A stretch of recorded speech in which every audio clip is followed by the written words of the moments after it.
What's going on, everybody? This is John J Gaming on the mic here, coming at you with today's episode of the FCS Dynasty here on NCAA 06, and featuring that next mod as well. We got a really good episode in store for you guys here as we jump into some really great action here in this week.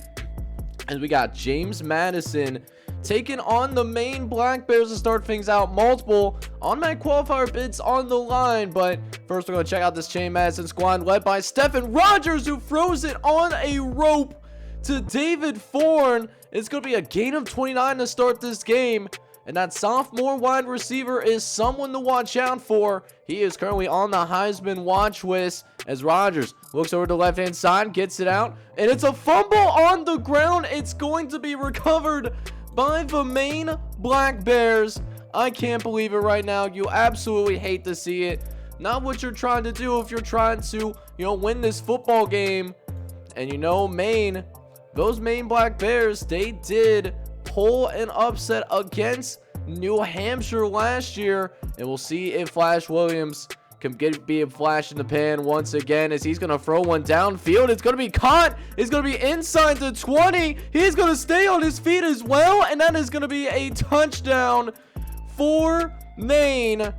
How about this? A fantastic start for the Maine Black Bears. They are rolling early in this one as we saw a beautiful throw there for Flash Williams, and it's going to be a 10-0 lead there early.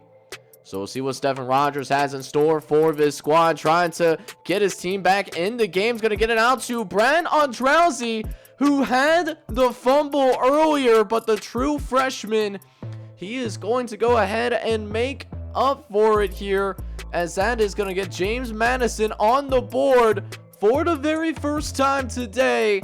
Great job by Stephen Rogers to hang in the pocket, and no one was going to catch him, not even Terry Johnson, a fellow custom. As now James Madison back in the game, but Flash Williams has something else planned, as that is going to be a touchdown once again. The second passing touchdown for Flash Williams, off to an extremely hot start here early, and a 17-7 lead here late in the first quarter. As Rogers looking to answer back, throws over to David Thorne. He bounces it the opposite direction, and he's going to be gone like a girl in a country song there. Touchdown, James Madison. And how about David Thorne reversing directions on a dime? That secondary, they are going to be in for a long afternoon if they do not make some adjustments immediately. As now Rogers looks to the left-hand side. He's going to get it out over to Jody Gentry, the sophomore. He's able to blow the top off the defense, and for the very first time today, James Madison, they are going to take a 21-17 lead. As how about Rogers all of the time in the pocket there and delivers a great ball. So now James Madison, they have the lead. As we look for a 21-17 game, Maine, they do have to punt on the next possession, as once again David Thorne gets his hands on the football, gets away from Will Smith the third, and that is so dangerous about David Thorne. He's this huge body, 6'5", 6'6", and he can still run away from people. Reminds me of Calvin Johnson. He is certainly the FCS version of that, and definitely could have an NFL career ahead of him.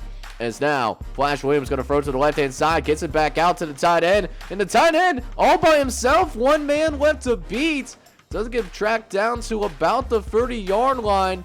We still got ourselves a football game. Maine actually with more first downs than James Madison, but the Dukes have been able to put together more explosive plays. But this one right here being the exception, trying to make a play in the secondary, but it is going to be completed anyways. As now encroaching on the red zone as Flash looks in the pocket. He's got some time to work with. Throws. What a dot that he throw that through. That is Jim Jenkins that made that catch. Look at this double coverage. The coverage was damn near perfect and still comes down with it. Just an absolutely great day for this duo as they look to get it back to a one-possession game here. Final 10 seconds or last 2 minutes of the first half, and that is going to be punched in. The fullback getting a little bit of love, and I'm sure not the experts somewhere out there smiling down. You love to see that. So pretty close game here in the first half. It's still a one-possession game. We'll see if Flash Williams can keep it up, but to start the second half, though, he's going to throw an interception. Flash will make the tackle, but William Bailey, heck of a time right now to get your very first interception of the season right now. And one of the most explosive offenses in the entire country. It's going to be given just a golden opportunity to put points on the board. And David Foreign, he's going to beat Will Smith III at the line of scrimmage. Press coverage, but it don't work. And David Foreign beats it, as that will be the 27th touchdown that Stephen Rogers has thrown over the course of this season. As Rogers looks over to the right-hand side, he's going to get out. Again, David Foreign able to make some guys miss. One man left to beat, but couldn't get around the final defender. I didn't realize today was the David Foreign show. Will Smith III just looking absolutely outmatched. And it'll eventually set up a red zone opportunity. Gonna get it to BJ Bowers, who we haven't talked about really at all in this game. It's been all passing, but it sets up a goal line stand. Able to run it right through there. And James Madison start to run away with it as David Foreign, he's going to touch the football again. Seems like every time David Foreign touches a football, he does something special with it. And that is no surprise there, as he is going to actually high step his way into the end zone. That's another touchdown for him. Single-handedly beating Maine down. He has close to 400 yards of total offense. It's been incredible. And it looks like Maine is starting to run out of gas a little bit there, as midway through the fourth quarter, we're going to see an interception. Looks like that was Brad Odrauzi, the true freshman, that made that play, and he did. How about that? Making a play for your defense, doing it on both sides of the football. But James Madison, they will turn the football over towards the end of the game. It's not going to have much of a difference, but gotta give credit to Maine. They are, while not a very talented team on paper compared to the rest of the ACC conference, they are certainly a squad that's gonna fight to the bitter end, as they are now gonna fall to 4-6, while James Madison, they are very close to, if they haven't already, wrap things up here in the regular season. 52-24 being your final score, but it was certainly closer than what was anticipated. I mean, you're talking about a team, this was with a 4-point game at halftime, but James Madison, they figure things out in the second half. They're now going to be 8-2 on the year, pretty even on the turnover battle as well. And now we move on to the next game that we got planned in this episode. Utah State, ranked New Utah State, going on the road to play against New Mexico State. This was the game of the week here for week number 13 of the FCS Dynasty. And a big one. You saw the conference standings pop up right there. This is a game that is going to determine who has the automatic bid for the WAC conference. It comes down to these two teams right here. We'll see who ends up coming out on top, New Mexico State or the Aggies of Utah State. A little bit of an Aggie Bowl, actually, now just thinking about it. Both teams named the Aggies. And now we go ahead and jump right into it. Jimmy Ward in the shotgun formation. He's got a couple of running backs in the backfield with him, as Ward's going to drop back. No, it's going to be an option play. Gets it out to the tailback, who dives into the end zone. Touchdown, New Mexico State. And how about the Aggies there? Able to strike first. And it's going to be early and often. Jumping into the second quarter now. Ward gets some time in the pocket. Rolls right. Fires down the middle of the field, and he is going to take it all the way to the crib. Touchdown, New Mexico State. And how about this New Mexico State squad? 14-0 early. They want that WAC championship title, and more importantly, they certainly want that opportunity to go and play for the FCS playoffs. They will lock it in so that they don't have to worry about an at-large bid if it comes down to it. But Utah State, they're going to try to keep things interesting here. Tailback's going to take it on the toss and take it all the way into the end zone. Touchdown, Utah State. And how about that run to the outside? Able to get some space, able to run away from the entire defense as well. As now, still a 10-point game. Ward, he's going to fire it downfield. How about this? Wide, butt naked open there. And Jimmy Ward is able to calmly deliver a strike. So at this point, New Mexico State, they're looking pretty darn good right now, if I say so myself. But then Utah State, they're going to try to rally back, get it to their star tailback who was lined up at wide receiver there. He's going to actually high step his way into the end zone as well. And how about that? Faking the toss to the right, created that one-on-one opportunity. And it was just simply barbecue chicken after that. So 24-14 here in favor of New Mexico State. Ward trying to make sure that this game gets put away, and this will certainly help. 31-14 is going to be your score.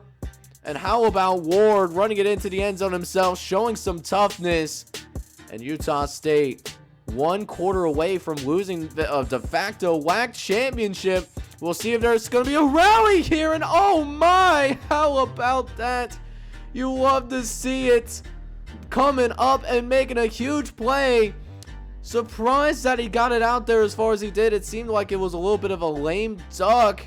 But Utah State, dare I say it, they're going to hop on that comeback train right now. Andy Moss is going to have to punt for the New Mexico State Aggies, as they will get it back to the dangerous hands of this tailback, who gets it down the sideline. And suddenly, we got ourselves an interesting game on our hands. Roberts, that is literally his name. 360 yards, 3 touchdowns.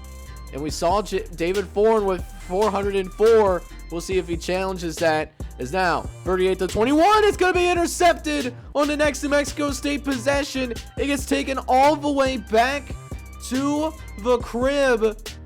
And oh my goodness, all of a sudden, we are talking about Utah State with the lead right now.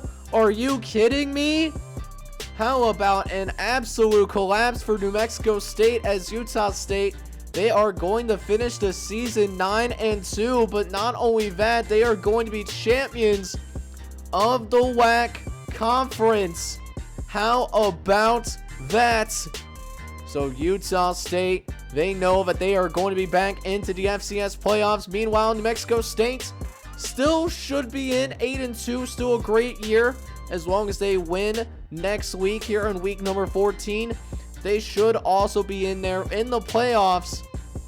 And speaking of those automatic bids, we got one more score to settle. Yale going on the road to take on the Brown Bears. Yale and Brown playing for the Ivy League championship game here at Brown Stadium in Providence, Rhode Island. Here's the standings for the Big East Conference as of right now. Both teams have defeated the Penn Quakers, so whoever wins this football game gets to go to the FCS playoffs. In the last 2 years, it was Brown that got to go to the FCS playoffs.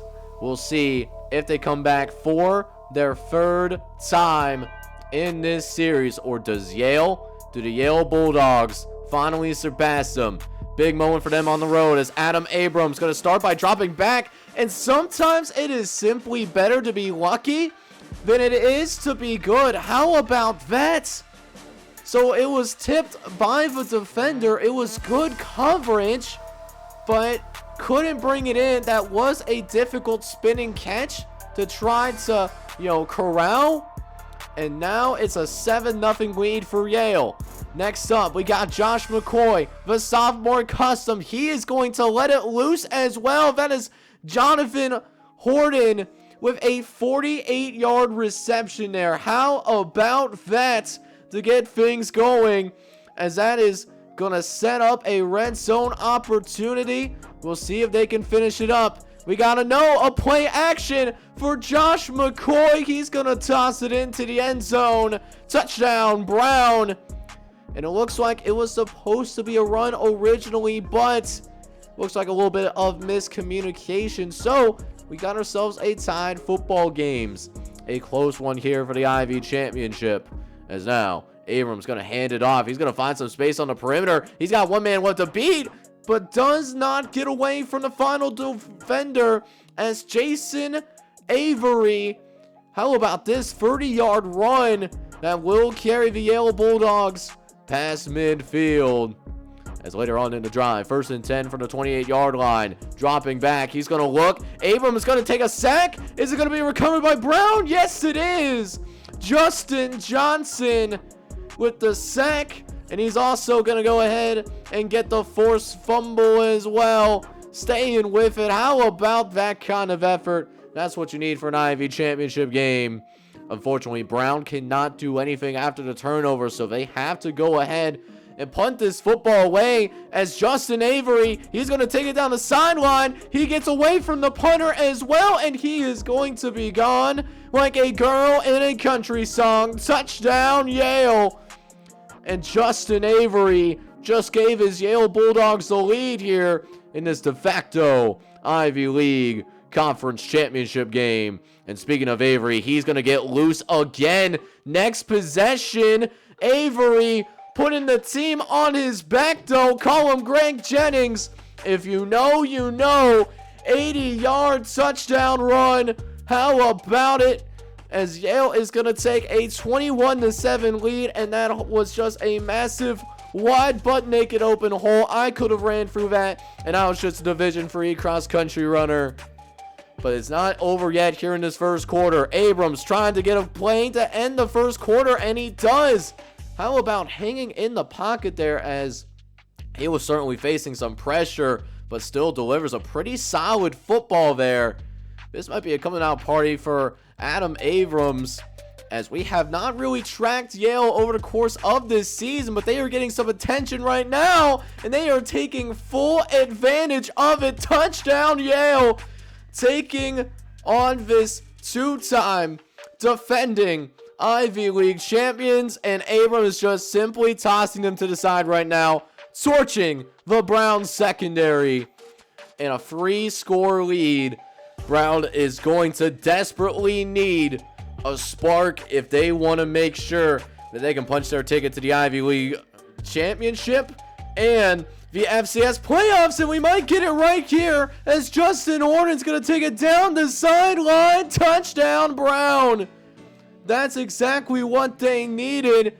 That might spark Josh McCoy and company. Next drive, throws to the right-hand side, but it's going to be intercepted.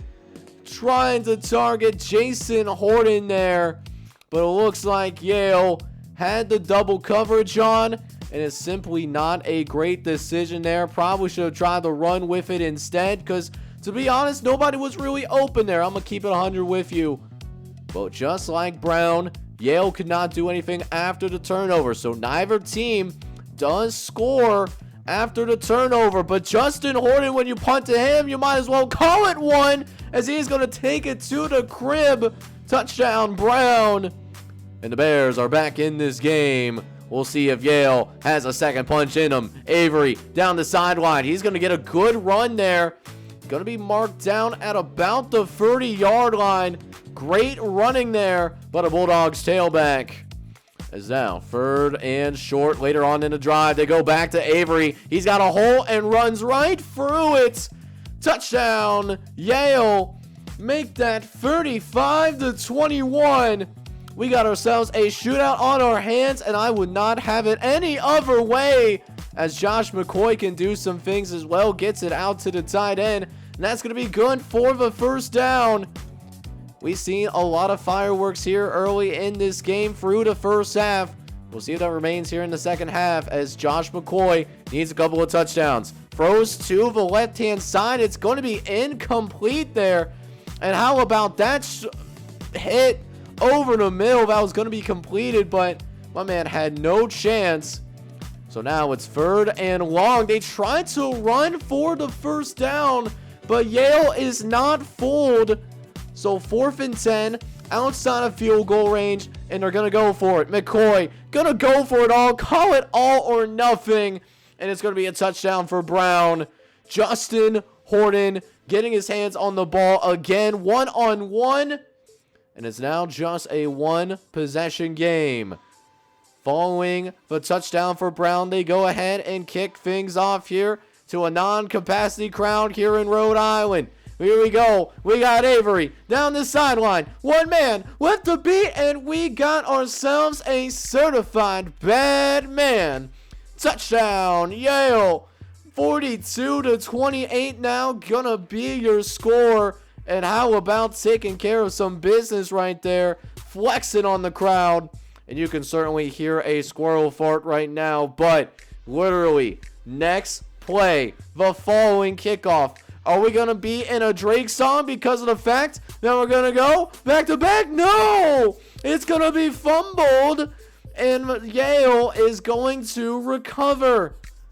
So they get to start with the football inside the 10-yard line. And again, how about Justin Avery?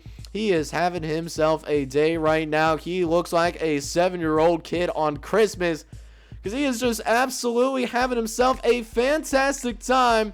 And so is the Yale faithful. 3-score lead.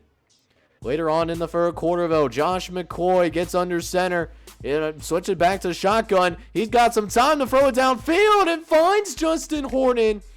Triple coverage that we witnessed right there. How about that play? And it's going to be a huge first down. Moves the chains. Later on, Horton going to try to throw the ball downfield, but it does get intercepted. And it's going to be the second interception that Josh McCoy is going to get his hands on in this football game.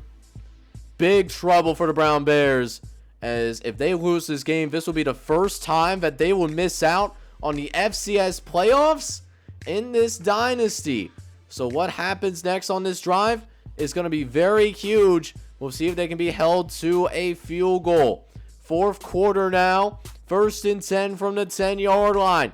Do they go to Avery? He's been having a great day. He fakes 2 on play action, and Adam Abrams is going to throw a potential dagger into the end zone. Touchdown, Yale.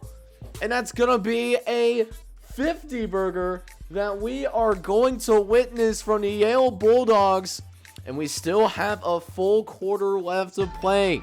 So down by 28 points now. Brown needs nothing short of a miracle. It starts on this drive to Horton. He makes the catch, and he's going to high step it in, which is really curious because they're still down by a few touchdowns. I don't know if I would celebrate that, my guy. But how about that throw by Josh McCoy? It's not his fault that his team is losing right now. He cannot control how the defense is playing. And Brown will get the ball back at the very least. So still a glimmer of hope, especially after this throw. Tight window. And Josh McCoy is really out here proving himself right now. This is not an easy throw to make. And got it right in that tight window. So now, red zone opportunity. McCoy throws over in the middle. He finds his tight end who gets it into the end zone. They're going to mark it as a touchdown right now. But we'll see what the flag is here. We'll see if it's against Brown or not, but it looks like it's going to be a face mask called against Yale, and they're going to accept the... It doesn't matter if you accept the penalty or not. It was called a touchdown on the field. It will remain a touchdown on the field, so Brown does make it a little bit on the interesting side, but with that being said, Brown is going to fall to Yale here by a final score of 56-42.